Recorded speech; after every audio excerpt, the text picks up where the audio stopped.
Calgary Flames once again put on a disappointing showing with Dan Vladar between the pipes and Andrei Kuzmenko in the press box. With both players being upcoming UFAs and enveloped by trade rumors, the Flames need these guys to perform and improve their stats, but it's just not happening. A change needs to be made, and all signs point to this. We're going to get into all that and more in this video, but first I want to welcome you to Flames Digest. I'm Mark Griffith. If you're new around here and you love the Flames, make sure you subscribe so you can stay up to date on all the latest news, updates, reports, and rumors revolving around your Calgary Flames. We would love to welcome you to the Flames Digest family. And let's hop in and talk about last night's game. I know I try to sound excited, but in reality, I hate it when I have to show last night's game when it really didn't go well at all. And the Flames, this is a game where they really should have performed a little bit better, but in case you missed it, the Flames lost 5-3 to Utah. Still a team that the Flames have never beat since they obviously moved from Arizona, and 5-3 just once again just so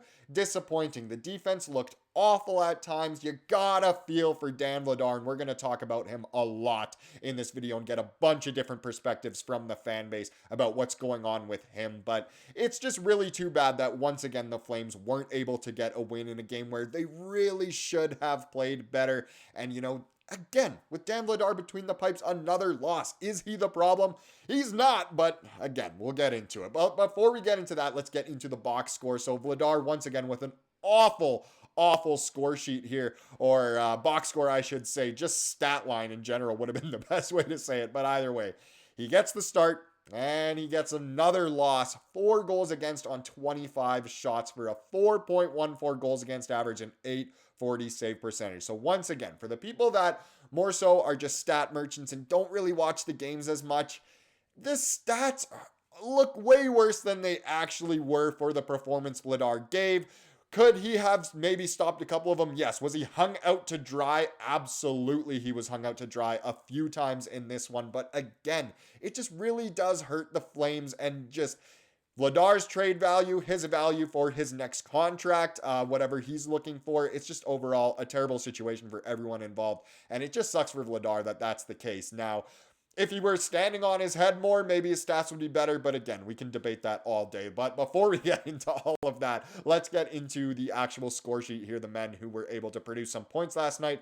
Blake Pickles, the Texas Tiger Coleman, got a goal and an assist, which was good to see. Braden Pahal got a goal, which is also phenomenal. I believe it was his 100th career game, which is a huge congratulations to him. A man who obviously was undrafted and picked up off waivers by the Flames. To reach 100 games is great. To score as well was phenomenal. A man who just played his 100th game recently was Connor Zary. He got the other Flames goal in this one. And then we saw Sharkey, Kadri, Coronado, Andersson, and Weegar all get on the score sheet as well. Obviously, Kadri with the 12 penalty minutes, the tenacity came out in this one. It was just pure passion, honestly. Not a bad thing to be taking all of these penalties, but still, you say all these penalties. It's not like he got 6 individual penalties, but either way, it's good to play with that passion, with that fire, with that tenacity. And either way, it just sucks to lose once again. But the main thing we're talking about here is the Vladar situation. And what's going on here? So the way I'm going to kind of put a summary to this or show it was this post here from the Flames Reddit. Just a little, just going to leave this here, posted by Comfortable Ad. And it just shows the record. So Vladar 6-7-5 on the year, whereas Dustin Wolf is 12-5-2. And again, that does not show the whole story. Yes, Wolf's stats are way better. Is he playing easier opponents? You can definitely argue it. He is. Are the Flames playing way better when Wolf is the one between the pipes? Are they playing better in front of him? You can argue that too. Wolf's also playing way more home games. Does that give a goalie an advantage? You would think so as well. Last night kind of goes against that. But the way I'll really show this is just by showing a bunch of different perspectives from different people within the fan base. So to start, let's get this from Republic of OK. He said, it would be interesting to go back through all the games too. Wolf has played more at home, which the team in general has been quite good at.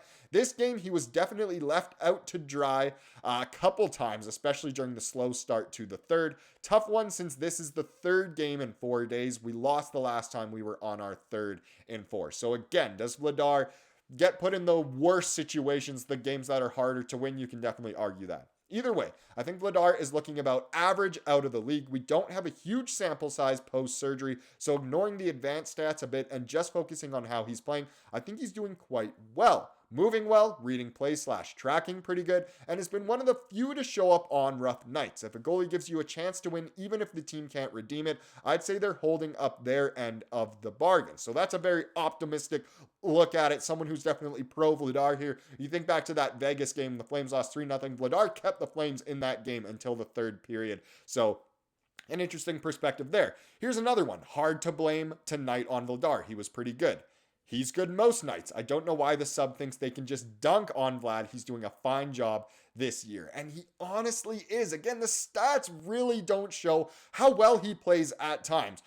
Could he have saved every single goal that went in? No, of course not. Could he have saved some of them? I mean, of course, you could say that about any goalie. But again, it's so hard to put the blame on Vladar for a loss like last night when the team looked just so bad at certain times. The Flames, when they have to play a bunch in a row, like pretty much any sports team, they are just so much weaker. Let's get another one in here. I just showed that. Let's get this one. Okay. But if we let Vladar play a few more games, he might not be terrible, and someone will be crazy enough to give our late draft pick for him, our whole organization and fan base for the last 3 years. So this one a bit more of a pessimistic, negative approach to it.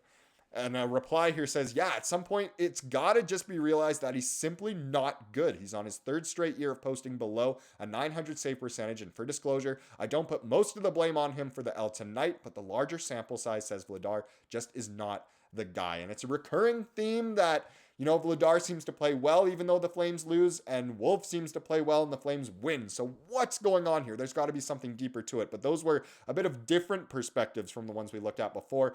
Another one here from Department C. They said, I think the team plays better in front of Wolf as a whole. You look at the Vegas game last week and Vlad stood on his head to keep us in it. We didn't play horribly in front of Vladar against Vegas. We just didn't give our best effort at times. I think it might be time to take the training wheels off and let Wolf place against some of these tougher opponents. He needs to play against them at some point. Now seems like a good time to at least try a 60-40 split. I mean, if Vlad has a game he stands on his head, sure, give him another start. But if Wolf is going to be the number one going forward, shouldn't we make him the number one now? And that's an interesting thing to bring up as well. There's so many levels to what's going on with the goaltending right now, what's going on with Vladar. Obviously, we want him to play really well if we are to trade him. He's probably not worth all that much. So it's interesting. I'd love any sort of draft pick at this point for him. Obviously, shoot for something a little higher. But it overall is very interesting, and I want to know your thoughts down below on the Dan Vladar situation. But the other man we have to talk about is Andrei Kuzmenko, and all signs point to this when it comes to Kuzmenko. What is the this I'm talking about? Well, the Flames certainly need him to play. He wants to be playing, and all signs point to him being back in the lineup. So the Flames lines at practice today were Huberdeau, Kadri, Pospisil, of course, Coleman, Backlund, Coronado, of course, Sharkey, Zary, Pelche, of course, and then a fourth line bringing back in Kuzmenko, Lomberg, Rooney as well. So Dewar, the odd man out this time, and then the D pairings the same as they have been. So very interesting that it looks like Kuzmenko might be slotting back in again. I personally think he's probably just going to end up in the KHL at this point. I don't think any team's going to sign him to the contract he's looking for. He can probably get more money in Russia, where he's still seen as kind of a star and a fan favorite. And again, if we go over the stats, it's just regression at its finest. This year in just 29 games, he has just 1 goal, 9 assists, and 10 points.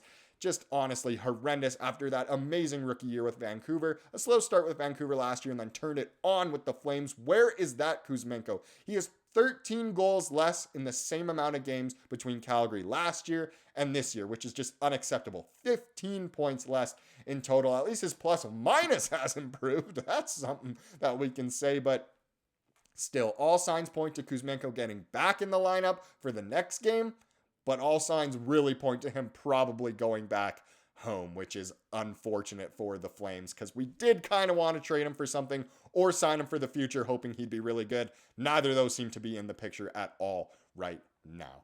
Now let's wrap up this video with the comment of the day, as we love to do here on the channel. It comes from yesterday's video, and it comes from good old Guitar Memoir. Oh, I forgot to show it. There it is. And he said, kind of tough to figure out what kind of team you have when you have a former 30-goal guy in the press box Kuzmenko, and another who only has 6 goals after 30 games, Sharangovich. If those guys were producing close to what they have in the past, we would be less of a bubble team, not to mention if we still had Mantha and Kirkland. I think the Flames would be so much better, obviously, if guys like Sharangovich, Kuzmenko, even Coleman could play like they were last year. Who knows what we'd have if we had a healthy Mantha and a healthy Kirkland. I think the Flames would be much more in that conversation of let's really go for the playoffs, which they still are doing, but again, what is best for this team? It is so hard to figure out. Huska, Conroy, they have some hard work on their hands, and we as fans just have to sit back and watch, I guess, whether we like it or not. Thank you so much for watching this video. Please subscribe like we saw here today, and have a wonderful rest of your day.